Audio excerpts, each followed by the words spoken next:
بینندگان محترم، به کانال فیتنس روزانه در یوتیوب خوش اومدین. یکی از راه‌های تقویت سیستم ایمنی بدن استفاده از میوه و سبزیجاته که ویتامین‌های مورد نیاز بدن رو تامین میکنه. اما اگر نحوه ضدعفونی کردنشون رو ندونیم، اون وقت ممکنه نه تنها سودی برای سیستم دفاعی بدن نداشته باشه، بلکه باعث ورود بیماری جدید دستگاه تنفسی به بدن ما بشه. ویروس ها در دمای پایین ثبات بالایی دارن، همانند مواد خوراکی که در یخچال برای مدت طولانی تری قابل نگهداری هستند.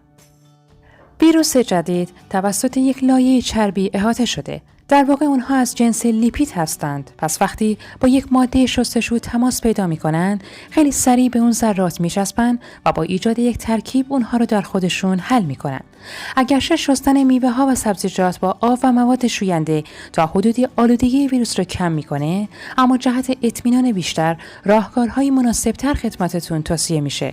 بخش اول، میوه‌ها و سبزی‌ها.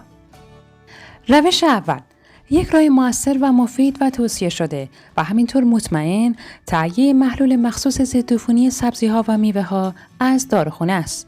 میبایست پس از قرار دادن سبزی‌ها و میوه‌ها داخل سینک ظرفشویی مقدار مناسبی بر حسب نوع محلول را به آب اضافه کنید و مدت معین صبر کنید تا سبزی‌ها ضدعفونی بشن، سپس آبکشی کنید. روش دوم، استفاده از جوش شیرین یا بیکربنات سدیمه. یک قاشق غذاخوری جوش شیرین رو در 1 لیتر آب به همراه 2 تا 4 قطره مایع ظرفشویی اضافه کنید و کاملا حلش کنید. زمانی که محلول آماده شد، میوه ها و سبزی ها رو داخل آب بریزید. برای سبزی ها 3 دقیقه و برای میوه ها 5 دقیقه مناسبه. برای از بین بردن باقی مانده اثر مواد شیمیایی، سبزی ها و میوه ها رو دوباره داخل آب بریزید و خوب آبکشی کنید تا کاملا تمیز بشن. روش سوم، استفاده از آب گرمه. از این روش برای ضدعفونی کردن میوه ها از جمله مرکبات، سیب، موز و کیوی میتونید استفاده کنید. دقت در انجام صحیح کار بسیار مهمه.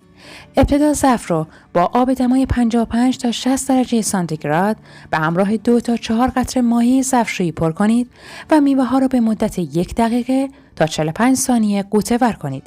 سپس سریعاً با آب سرد آبکشی نمایید.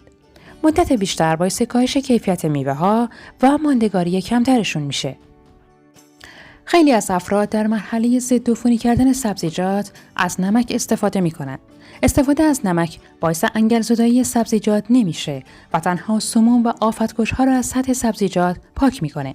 استفاده از سرکه و آب لیمو هم روش چندان مناسبی برای از بین بردن ویروس جدید نیست، چون این ویروس فقط با مواد شیمیایی از بین میره. روش چهارم، استفاده از پودر پرکلورین یا همون کلور جامده.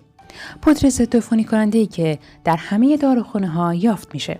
برای گندزدایی سبزی‌ها، پودر پرکلورین 70% رو در 5 لیتر آب حل کنید و سبزی‌ها را به مدت 5 دقیقه در محلول گندزدایی قرار بدین و بعد با دقت آبکشی کنید. با این روش سبزی‌ها کاملا گندزدایی و میکروب زدایی خواهند شد. و اما مرحله بعدی ضدعفونی کردن خشکباره. خشکبار قابل شستشو نیست. برای برطرف کردن آلودگی ها از سطح اونها از روش های گفته شده میتونید استفاده کنید. روش اول، استفاده از دمای مرطوبه. جهت حفظ بیشتر دما در سطح و تمام قسمت های خشکبار میتونید از تیمار دمای مرطوب به جای دمای خشک استفاده کنید. برای این کار ابتدا 2 تا 3 قاشق غذاخوری آب رو داخل ظرف دربدار بریزید و سپس خشکبار رو هم درون ظرف قرار بدین و درب ظرف رو ببندین و حرارت بدین. پس از 3 تا 5 دقیقه آب ته ظرف کاملا تبخیر میشه، سپس خشکبار رو خارج و هواده‌ای کنید. روش دوم، استفاده از مایکروویو یا همون مایکروفره. با توجه به عملکرد دستگاه مایکروویو که بر اساس جنبش مولکول‌های آب درون مواد کار میکنه، از این روش میتونید برای ضدعفونی کردن خشکبار استفاده کنید. ابتدا خشکبار رو درون ظرف قرار بدین و سپس در دستگاه مایکروویو به مدت 3 تا 4 دقیقه در برابر تابش امواج قرار میدیم. در این شرایط دمای خشکبار به بالای 50 درجه سانتیگراد میرسه. این ویروس به دمای 35 تا 40 درجه حساسیت داره و باعث نابودیش میشه. انگل‌زدایی سبزیجات را هرگز نادیده نگیرید و به شستن و ضدعفونی کردن با محلول‌های خانگی اکتفا نکنید. بعد از ضدعفونی کردن به روش‌های بالا میتونید 2 قاشق نمک رو در آب حل کنید و سبزیجات را به مدت نیم ساعت درون اون قرار بدین و بعد آبکشی کنید. نمک حالت قطبی آب را افزایش میده و باعث میشه سموم و آفت‌کش‌ها از روی سبزی‌ها خارج بشه.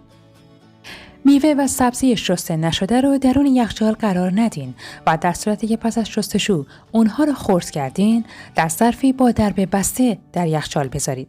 تا حد امکان از ظرف یا تشت جداگانه برای شستشو استفاده کنید.